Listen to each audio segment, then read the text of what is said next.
Olá, boa noite. Que sejam todos bem-vindos a esta apresentação, irmãos.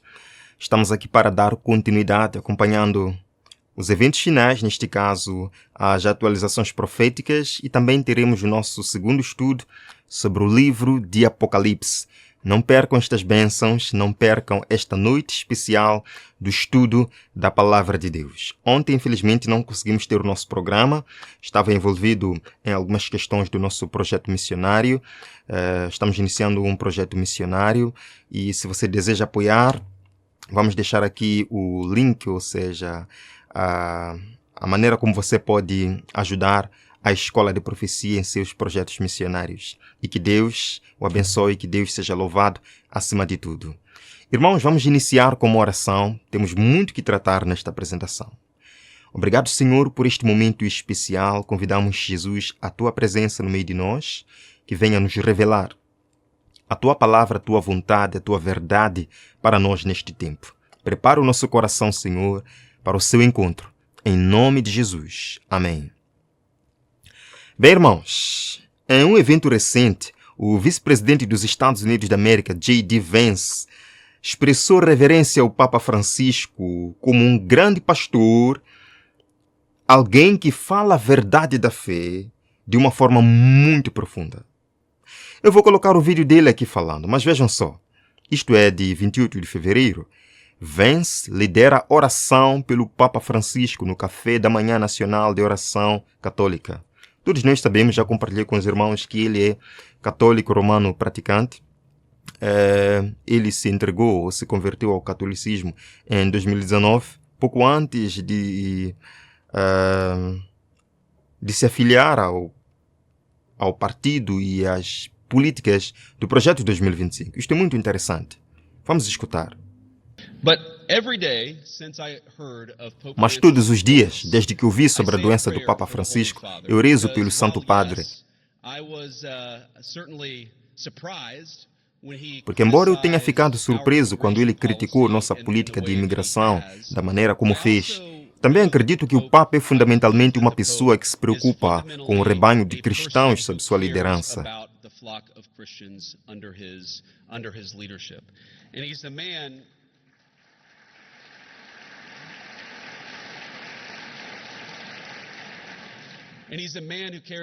Ele é um homem que se preocupa com a direção espiritual da fé. Digo isso porque todos os dias a minha família reza pelo Papa.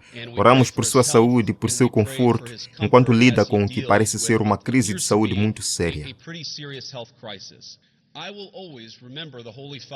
Sempre me lembrarei do Santo Padre. Se ele superar esta doença, e certamente espero, sempre me lembrarei do Santo Padre como um grande pastor, como um homem que pode falar a verdade da fé de uma forma muito profunda em um momento de grande crise.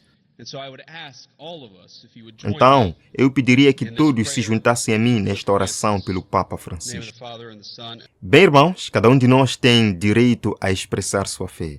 Mas o que me chama a atenção é a maneira como este vice-presidente da América expressa sua fé em dizer que o Papa Francisco é um grande porta-voz da verdade. Bem, isto é muito interessante. Bem, todos nós sabemos, e eu quero voltar a ressaltar que J.D. Vance é um católico e, como eu disse, ele se converteu há pouco tempo. Mas isto não é o real problema, eu não venho aqui para falar da fé dele, mas daquilo que ele diz em relação à sua fé na sua visão política. Ou seja, a maneira como ele lida com as questões políticas e a sua fé. Vejam aqui, por exemplo, nesta publicação do National Catholic, é dito: J.D. Vance pode se tornar o segundo vice-presidente católico depois que Trump o escolheu. Vejam, é dito: pouco tempo depois de se tornar católico, em agosto de 2019, J.D. Vance disse a uma entrevista que a visão da igreja de uma sociedade justa ajudou a atraí-lo para a fé. E ele diz: minhas opiniões sobre políticas públicas e como o Estado ideal deveria ser estão bastante alinhadas com o ensino social católico, disse J.D. Vance, o atual vice-presidente da América. Disse que a sua visão de políticas públicas está bastante alinhada com ensinamento social católico. Uau, que interessante! Isso quer dizer que o projeto 2025, que ele ajudou a escrever e que ele assinou também, está alinhado com a visão social católica. A propósito, irmãos, é um evento que contou com a presença ou a participação de J.D. Vance. Falou-se sobre o ideal da sociedade americana. Vejam só. Good. A public orientation to God then reflected where? Reflected in concrete ways, in national holidays, in civic liturgies, in laws, indeed, Sabbath laws, Sunday laws that would require a cessation of what? Commerce. A orientação pública para Deus refletida aonde? Refletida de maneira concreta em feriados nacionais, em liturgias cívicas, leis sabáticas, leis dominicais, que exigem a cessação de quê? Do comércio. É? Qual é o ideal para a sociedade americana? Trazer de volta as leis Jesus. As leis Jesus. E ele estava neste evento. Irmãos, nós sabemos que, de acordo com o Papa, o ensino social católico é fundamental para enfrentar os problemas mundiais. E agora, irmãos, eu não falaria disto se não tivesse profunda conexão com a profecia bíblica. Vejam só, neste contexto de doutrina social católica sobre a América, neste contexto de J.D. Vance usar a visão social católica para influenciar políticas públicas, vejam aqui nesta publicação do Catholic Vote, de 27 de fevereiro de 2025, com o título Uma América Movida pela Fé. Uma América Movida pela Fé. É dito aqui, o futuro da nossa nação depende de nós, católicos, que estão dispostos a permanecer firmes em nossa fé e pressionar por políticas que protejam os valores que prezamos. O que ele disse? Que o futuro da América depende dos católicos, que desejam pressionar por políticas que vão de encontro com os valores católicos. É dito, estamos em um momento crucial na história mundial, com uma oportunidade sem precedentes de trazer a grande tradição política católica à tona. Eu vou deixar os links na descrição. Não estou inventando nada. Leiam por vocês mesmos. É dito, ninguém na política atual entende isso como vice-presidente Vance. Então o presidente Vance, de acordo com esta publicação católica, está lá para influenciar políticas públicas de forma que se tornem mais parecidas com o ensinamento católico? Sim. Vejam, como católicos, temos a responsabilidade de nos engajar na esfera pública e garantir que a fé permaneça no centro da jornada futura da América. E eles dizem, esta é a nossa chance de moldar o futuro da América. Irmãos, o espírito de profecia nos diz que princípios católicos romanos serão adotados sob o cuidado e a proteção do Estado. Esta apostasia nacional será rapidamente seguida pela ruína nacional. Estão vendo aonde estamos na história profética? E não só. É uma publicação recente, do mês de fevereiro, nos é mostrado, irmãos, mais um movimento, que eu ainda não havia falado deste movimento, mais um movimento trabalhando nos bastidores para trazer a América ao cumprimento final da profecia. Vejam aqui, nacionalistas cristãos conspiram para tomar as instituições do governo federal. Links na descrição. É dito, pouco depois, esse homem, e eu vou colocar o vídeo dele falando, ele proclamou que assim que Trump assumisse o cargo, o governo e a igreja começariam a se mover juntos para construir a eclésia. Governo e igreja e Estado, união, para construir um futuro para a América. Vejam, é dito, para assumir o controle da montanha do governo globalmente. Irmãos, eles dizem que eclésia é um termo usado pelos dominionistas para se referir à igreja como o corpo governante de Deus na terra. Eu não acredito que eles estão publicando estas coisas abertamente. Vejam, recentemente, esse homem apareceu nesse programa com Steve Bannon. Conhecemos muito bem Steve Bannon, onde os dois discutiram como a direita cristã pode usar o recém-restaurado escritório de fé da Casa Branca, dirigido pela pastora de direita Paula White, para tomar as instituições do governo federal. Irmãos, se nós ainda não nos demos conta de que alguma coisa sinistra está acontecendo na América, o tempo é agora. Vejam só. Reformation is different than simply a religious renaissance. It's the recapturing of institutions. Oh, this is what makes the left go crazy when I say these things. Reforma é diferente do simples renascimento religioso. É a recaptura das instituições. É isso que deixa a esquerda louca quando digo essas coisas. It's the recapturing of education, of media, of business, of government.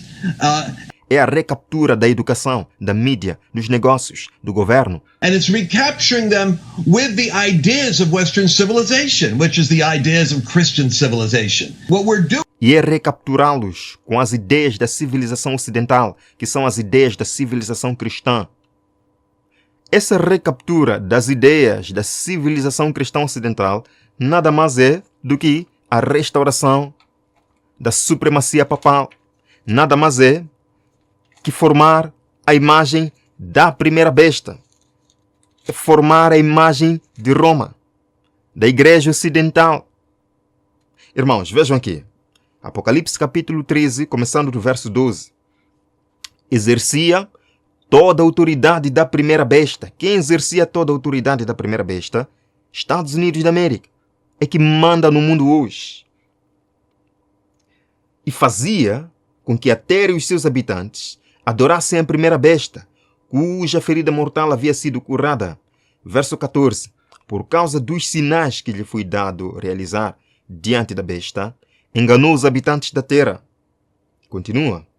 Ordenou-lhes que fizessem uma imagem em honra à primeira besta, que fora ferida a espada e contudo revivera. Foi-lhe dado poder para dar fôlego à imagem da primeira besta, de modo que ela falava e fazia que fossem mortos todos quantos não adorassem a imagem da besta. É o que nós veremos em breve, a formação da imagem da besta, que é uma recaptura dos princípios da primeira besta na América, que é uma recaptura dos ideais da primeira besta na América. E o movimento está aqui trabalhando para isto. Vejam, no livro Grande Conflito é dito: no movimento ora em ação nos Estados Unidos da América, a fim de conseguir para as instituições e usos da Igreja o apoio do Estado, os protestantes estão a seguir as pegadas de Roma. Na verdade, mais que isto, o que estão fazendo os protestantes mais que isto? Abrindo a porta para quem? Abrindo a porta para quem? Abrindo a porta para o papado, a fim de adquirir na América protestante a supremacia que perdeu aonde? No velho mundo. É uma recaptura, irmãos, dos princípios da Igreja Cristã Ocidental, dos princípios de Roma. Irmãos, realmente nós estamos muito, mas muito avançados no cumprimento profético. E eu tenho certeza que isto vai acontecer em breve. Quando? Eu não sei se são daqui a 5, 10 anos, 20 anos, não sei. Isto não interessa. O que interessa é que nós estamos chegando lá. Irmãos, vamos então ao nosso segundo estudo sobre o livro de Apocalipse. Ainda estamos no capítulo 1 e vamos hoje finalizar o capítulo 1. Amanhã, pela graça de Deus, entraremos no capítulo 2. Esta vai ser uma jornada maravilhosa. Senhor, abençoa-nos no estudo da sua palavra, derrame luz e conhecimento para a nossa salvação. Em nome de Jesus. Amém. Vamos então, Apocalipse capítulo 1, verso 8. Eu sou o Alfa e o Ômega, diz o Senhor Deus, aquele que é, que era e que há de vir, o Todo-Poderoso. Irmãos, Deus o Pai é o Alfa e o Ômega. Jesus Cristo também se apresenta aqui em Apocalipse 1 como o princípio e o fim, o Alfa e o Ômega. O Pai e o Filho são um, de acordo com a descrição aqui em Apocalipse. Vejam, este atributo eu sou foi usado pelo próprio Jesus Cristo. Lembram quando ele debatia com os fariseus? Em João capítulo 8, verso 58, respondeu Jesus: eu afirmo que antes de Abraão nascer, eu sou. E os judeus pegaram pedras para lançarem Jesus, porque entenderam o que Jesus queria dizer. Jesus Cristo se apresentou como o princípio e o fim, como Deus. E os judeus queriam apedrejá-lo por isso. Mas Jesus não mentiu, porque ele de fato é o Alfa. Alfa é a primeira letra do alfabeto grego e significa princípio. Jesus é o princípio. Ômega é a última letra do alfabeto grego e significa fim. Jesus é o princípio, é o fim. No livro A Grande Esperança, página 24, nós lemos: outro erro é a doutrina que nega a divindade de Cristo, afirmando que ele não existia antes de sua segunda vinda ao mundo. Essa doutrina, irmãos, contradiz as declarações do nosso Salvador a respeito de seu relacionamento com o Pai e sua existência antes da criação do universo. Destrói a fé na Bíblia como revelação de Deus. Sim, infelizmente há pessoas que negam a divindade de Cristo. Negam que Jesus é o Alfa e o Ômega. Negam que Jesus é o princípio e o fim, contradizendo o que a palavra de Deus nos diz. Por exemplo, as testemunhas de Jeová dizem que há apenas um Deus, Jeová. Jesus é um Deus menor procedente do Pai. Ora, com isto eles entram em contradição com um dos textos que mais citam para si mesmos. Vejam, Isaías 43, verso 10, que diz: vocês são as minhas testemunhas, declara o Senhor, YHWH em hebraico, YHWH, Javé, e meu servo a quem escolhi, para que vocês saibam e creiam em mim, entendam que eu sou Deus. Eu sou Deus. Vejam só, antes de mim nenhum Deus se formou, nem haverá algum depois de mim. Jeová, Javé, YHWH, diz que antes dele não houve Deus menor, com D minúsculo. E nem depois dele houve Deus. Então, se as testemunhas de Jeová dizem que depois de Jeová Deus, houve um Deus menor que é Jesus, entram em contradição com o próprio verso, porque depois de Jeová não se formou nenhum outro Deus. Mas Jesus é o princípio, é o fim. Disto não podemos fugir. No livro Patriarcas e Profetas, nós lemos: Jesus era a luz de seu povo, a luz do mundo. Antes que viesse à terra sob a forma humana, Jesus sempre existiu, bem antes de sua encarnação na terra. O primeiro raio de luz a penetrar a sombra em que o pecado envolveu o mundo veio de Cristo, e dele tem vindo todo o raio do fulgor celestial que tem incidido sobre os habitantes da terra. No plano da redenção, Cristo é o Alfa e o Ômega, o primeiro e o derradeiro. Amém? Louvado seja o nosso Deus. Vamos então para os versos 9 até 13. Apocalipse 1. Eu, João, irmão vosso e companheiro na tribulação, no reino e na perseverança em Jesus, achei-me na ilha de Patmos por causa da palavra de Deus e do testemunho de Jesus Cristo. Irmãos, é difícil pregar o Evangelho. Por pregar o Evangelho, por ser cristão, você pode parar na ilha de Patmos. Vejam então, João diz: achei-me em espírito no dia do Senhor, e ouvi por detrás de mim grande voz como de trombeta, dizendo: o que vês escreve em livro, e manda às 7 igrejas: Éfeso, Esmirna, Pérgamo, Tiatira, Sardes, Filadélfia e Laodiceia. João diz que voltei para ver quem falava comigo, e voltado, vi 7 candeeiros de ouro, e no meio dos candeeiros, um semelhante a filho de homem, com vestes talares, peguem bem isto, com vestes talares, e cingido à altura do peito, com uma cinta de ouro. Primeiro, João diz que teve uma visão no dia do Senhor. Qual é o dia do Senhor aqui? Bem, há alguns, em algumas versões da Bíblia, que gostam de colocar notas de rodapé, que escrevem aí: esse dia do Senhor é o domingo. Mas esperem aí, de acordo com a palavra de Deus, qual é o dia do Senhor? E é claro que o dia do Senhor aqui não se refere à segunda vinda de Cristo, não. Qual é o dia do Senhor biblicamente? Vejam só, Isaías 58, verso 13. Se você vigiar seus pés para não profanar o sábado e não fazer o que bem quiser em meu santo dia. Qual é o dia do Senhor? Sábado. Sim, de acordo com a irmã White, um livro Atos dos Apóstolos, foi no sábado que o Senhor da Glória apareceu ao exilado apóstolo.